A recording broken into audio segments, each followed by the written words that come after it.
Hello दोस्तों, कैसे हैं आप लोग। मैं आपके लिए लेकर आया हूँ वोकेबलरीज फॉर गवर्नमेंट एग्जाम्स जो मोस्टली एफकेट, बैंकिंग और एसएससी में पूछी जाती हैं। और ये आपके लिए जो टॉप 10 इंपॉर्टेंट छांट छांट कर वोकेब्स लेकर आया, तो उन्हें अच्छे से पढ़ा करो, समझा करो क्या बताया मैंने। मैं यहाँ पे भी वही वोकेब्स को एक्सप्लेन करूंगा और आपको समझाऊंगा किस तरह से उन्हें लर्न करना, अपने दिमाग में फिट करना है। और ट्रिक भी बताऊंगा आपको किस तरह से उन्हें याद करना है। जैसे लाइफ में जो एग्जाम्पल्स होते हैं, उन एग्जाम्पल्स के साथ मैं आपको बताऊंगा भी आपको ये जो वोकैब्स है कहाँ पर आप लाइफ में फिट कर कर देख सकते हो। तो चलिए आगे करते हैं हम नेक्स्ट स्लाइड पर। तो यहाँ पर पहला वर्ड क्या है? एंटीसिपेट। एंटीसिपेट का सिंपली मीन्स क्या होता है? डिवाइन, देवीय, foreknow, foresee. Means क्या होता है? इसके सिनोनिम्स हैं divine, foreknow and foresee. Anticipate का जो मीनिंग होता है वो होता है कोई चीज़ आपको पहले से पता है और आप उसके लिए क्या है, तैयार हैं। तो उस सेंस में एंटीसिपेट का यूज़ कर सकते हैं। जैसे कि क्या होता है, आपको पता है कि आपका एग्ज़ाम 13 दिसंबर को होने वाला है, तो आप उसके लिए धुआंधार तैयारी करा कर लगे पड़े, तो उस सेंस में किसका यूज़ कर सकते हैं हम? एंटीसिपेट का।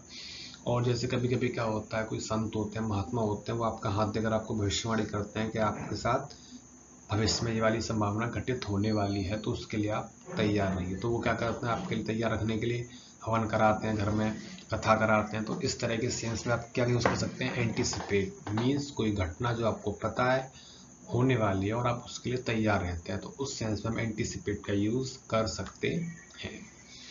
Next one is etiquettes. Etiquettes क्या होता है? मैनर्स, तमीज, तहजीब, जो कि बहुत सारे लोगों में आजकल नहीं मिलती है।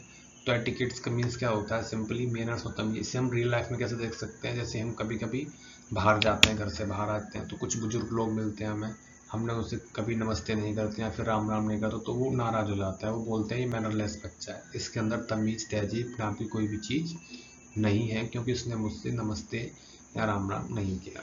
तो उसके सेंस में टिकट्स का यूज़ कर सकते हैं। Next one is seeded. Seeded क्या होता है? गिव ट्रांसफर, मतलब अपनी सत्ता किसी और को सौंप देना, तो उसे बोलते हैं सीडेड, गिव ट्रांसफर। जैसे क्या होता है, इस वर्ष पहले होता था 2004 से पहले, अब तो नहीं होता है। 2004 से पहले जो जिनके पास गवर्नमेंट जॉब थी, अगर वो किसी कारणवश एक्सपायर हो जाते थे, तो क्या होता था, सरकार उनकी बदले की जॉब उनके बच्चों को दे देती थी। तो वो क्या करती है, उनकी बदले की जॉब उनके बच्चों को मिल गई, तो जो काम वो पेरेंट्स कर रहे थे उनके बच्चे करते हैं, तो क्या हो गया, सीधे सीधे उनकी सत्ता का स्थानांतरण कर दिया। तो उस सेंस में सीडेड का यूज़ करते हैं। या फिर पहले क्या होते थे, राजा लोग होते थे, राजा महाराजा, तो वो क्या करते थे, अपनी सत्ता किसी और को दे देते थे, तो उस सेंस में हम गिफ्ट ट्रांसफर यूज़ करते हैं सीडेड। इसका मीन्स क्या है? अपनी सत्ता किसी और के हाथ में सौंप देना, तो उस सेंस में हम सीडेड का यूज़ करते हैं। Next one is forlorn. Forlorn का मीन्स क्या होता है? पिटीफुली सैड, आप बिल्कुल हताश होकर बैठे हैं कोने में, चुपचाप गुमसुम, ना किसी से कोई मतलब, ना कुछ, गाने बजा लिए फोन में, शांति से बैठे चुपचाप मस्त हताश, आंखों में आंसू लेके बैठे हुए हो, तो उस सेंस को बोलते हैं फॉरलॉन। मतलब आप बिल्कुल अकेला फील कर रहे हो, क्या फील कर रहे हो? अकेला, लोनली, तो उस केस में फॉरलॉन का यूज करते हैं। नेक्स्ट वन इज इनडिसेंसी, मतलब इनडिसेंट बिहेवियर, मतलब रूड बिहेवियर। आपसे किसी ने कुछ पूछा और आपने गुस्से में बोल दिया चल बे निकल, तो उस केस को बोलते हैं इनडिसेंट बिहेवियर। आपका मतलब जो व्यवहार है वो सामाजिक एक्सेप्टेबल, सोशल एक्सेप्टेबल नहीं है, समाज उसे अस्वीकार नहीं करता, तो इस तरह के व्यवहार को हम बोलते हैं इनडिसेंट बिहेवियर। या फिर इनडिसेंसी में वे में बात करना, या फिर इनडिसेंसी प्रदर्शित करना कहीं पर जाकर, तो उस केस में हम इनडिसेंसी का यूज करते हैं। आइए नेक्स्ट स्लाइड पर बढ़ते हैं आगे। The next one is abate. Abate का मीन क्या होता है? समथिंग अनप्लीजेंट और शिवर, कुछ ऐसा घटित होना जो आपके लिए अनुकूल नहीं है, अनप्लीजेंट है, गंभीर है, तो उस केस को हम क्या बोलते हैं? अबेट बोलते हैं। क्या बोलते हैं? अबेट। जैसे आपने मन लगा के तैयारी की, आपने अपने दोस्त के साथ अच्छे से लाइब्रेरी में पढ़े, धुआंधार, आपके दोस्त का नंबर आ गया, आपका नहीं आया, तो आप क्या हो जाओगे? दुखी हो जाओगे, उसका नंबर आ गया, मेरा नंबर क्यों नहीं आया? क्यों? जितना वो पढ़ा है उतना मैं भी पढ़ा हूँ। तो इसी को बोलते हैं समथिंग अनप्लीजेंट, कुछ ऐसा हो जाना जो आपके समझ के बाहर है, अनुकूल नहीं है, तो उसे बोलते हैं सम अबेट। आगे बढ़ते हैं। डिमार्केट। डिमार्केट क्या होता है? Set the boundaries, divide, separate, मतलब अपने लिए कुछ लिमिटेशंस सेट कर देना। इसे आप समझ सकते हैं, जैसे इंस्टाग्राम ने आज क्या कर दिया है, अपनी बाउंड्रीज सेट कर दी है। जैसे आप किसी को मैसेज भेजोगे, तो जब तक सेकंड पर्सन उस मैसेज को एक्सेप्ट नहीं कर लेता, आप उसे नेक्स्ट मैसेज नहीं भेज सकते। तो इंस्टाग्राम ने क्या कर दिया, बाउंड्री सेट कर दी हैं। जो लोग स्टूपिड से मैसेज करते हैं, कमेंट मैसेज इनबॉक्स में जाकर गंदी गंदी गालियाँ देते हैं, तो उनके लिए क्या करते हैं, एक बाउंड्री सेट कर दी है इंस्टाग्राम ने। तो आप पहले मैसेज करोगे तो क्या जाएगी, एक रिक्वेस्ट की फॉर्म में जाएगी। अगर वो एक्सेप्ट बंदा करता है या फिर बंदी करती है तो आप उसे मैसेज कर पाओगे, अन्यथा नहीं कर पाओगे। तो इसी सेंस को हम बोलते हैं डिमार्केट, सेट द बाउंड्रीज। या फिर आप अपने लिए बाउंड्री सेट कर सकते हैं कि आज मुझे 2 चैप्टर जीएस के पढ़ने हैं, मैं उसके बाद ही अपनी चेयर से उठूंगा। तो उस केस में भी क्या बोलते हैं, डिमार्केट का यूज़ कर सकते हैं। नेक्स्ट आगे बढ़ते हैं, स्टैंड ऑफ। स्टैंड ऑफ का मीन्स क्या होता है, मूव या फिर कीप अवे, किसी को छोड़कर चले जाना, तो उसे बोलते हैं स्टैंड ऑफ। जैसे क्या हुआ, आपको किसी ने बुलाया और आप खड़े हो बाहर रोड पर, किसी का इंतजार कर रहे हो, बारिश होगी, बारिश पड़ गई, वो फिर भी वहाँ पर नहीं आया, वो आपको छोड़ किसी और के साथ चला गया, तो उस केस को बोलते हैं stand of. Move, keep away, आपको उससे दूर करना बिल्कुल। जैसे क्या करते हैं, व्हाट्सएप पे ब्लॉक मार देते हैं किसी को, तो हमने उससे क्या कर दिया, ब्लॉक मार के अपने आप से दूर कर दिया, तो उस केस को बोलते हैं स्टैंड ऑफ। आगे बढ़ते हैं, कैमरेडरी। कैमरेडरी का मीन्स क्या होता है, togetherness, cheer, conviviality, mutual understanding, ये सब क्या है, these all are synonyms of camaraderie.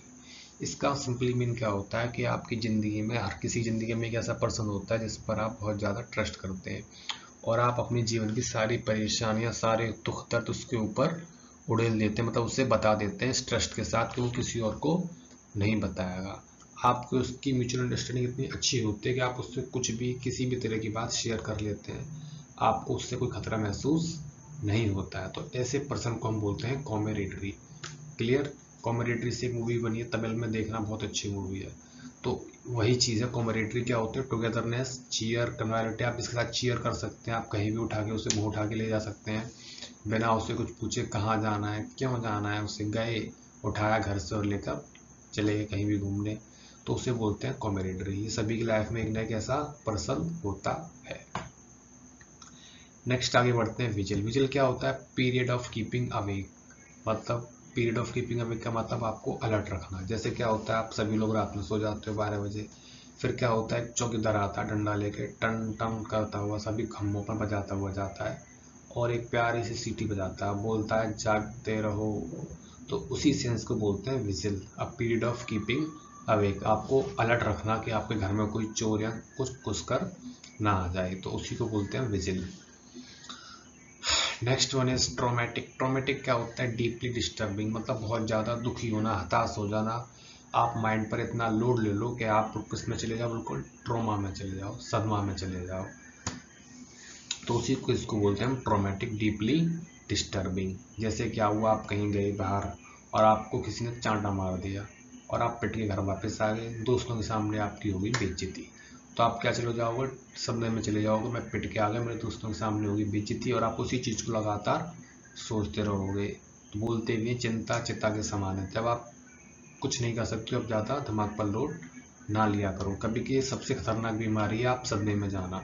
आप जितना माइंड पर लोड लोगे, आपकी बॉडी उतनी ही डाउन हो जाएगी और आप उनसे ही ज़्यादा सदमे में चले जाओगे। तो इसलिए किसी बात को साइकिल की तरह बार बार रिपीट मत किया करो।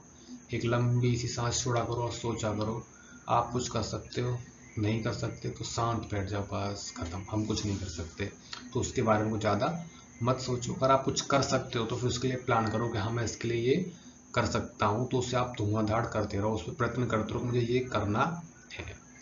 जब कर सकते हो तो करो, नहीं कर सकते तो छोड़ दो, उसे भाड़ में जाने दो। जैसे हम किसी को समझाते हैं, कोई हमारी बात नहीं मानता है, हम किसी से मना कर रहे हैं, ये मत करो, वो मत करो, वो नहीं मानना है, भाड़ में जाने दो, क्यों उसके पीछे पड़े फालतू में। आप खुद अपने माइंड पर लोड ले रहे हो कि वो किससे बात कर रहा है, किससे बात कर रही है, इस तरह की बात फालतू में सोचते हो, तो उससे आप क्या होगा, ट्रोमेटिक हो जाओगे, आप सीरियस, आपके माइंड पर लोड ज़्यादा पड़ेगा और आप किसी दिन पागल वागल वाली स्थिति क्रिएट हो जाएगी। आप किसी के पीछे ज़्यादा पढ़ोगे तो वो भी आपको बेवकूफ़ बोलेगा, ये बेवकूफ़ है, क्यों मुझसे पूछता रहता है जब मैं से नहीं बताता या फिर नहीं बताती। तो ज़्यादा दिमाग पर लोड लेना, मस्त रहने का, चिल करने का। आगे बढ़ते हैं, last one is diligence. Diligence means क्या होता है, परसिस्टेंट वर्क और एफर्ट। मीन्स किसी काम में अपनी लगातार पूरी मेहनत लगा देना, कंटिन्यूसली में किसी काम को करते जाना बिना थके।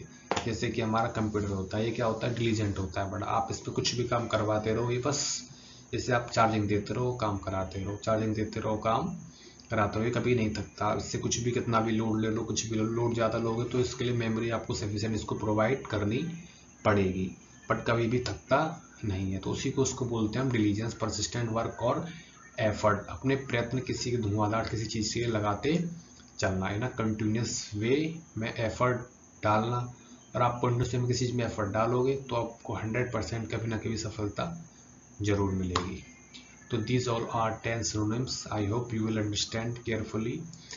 और आपको समझ में आएगा किस तरह से इन्हें याद करना, किस तरह से इनको अपने दिमाग में फिट रखना है कि जैसे कहीं एग्जाम में आए और आपको ये देखें, आप इसका सिनोनिम्स तुरंत पकड़ के वहीं पर पिंच करके टिक लगा सको। क्लियर? तो thank you, don't forget to like and subscribe.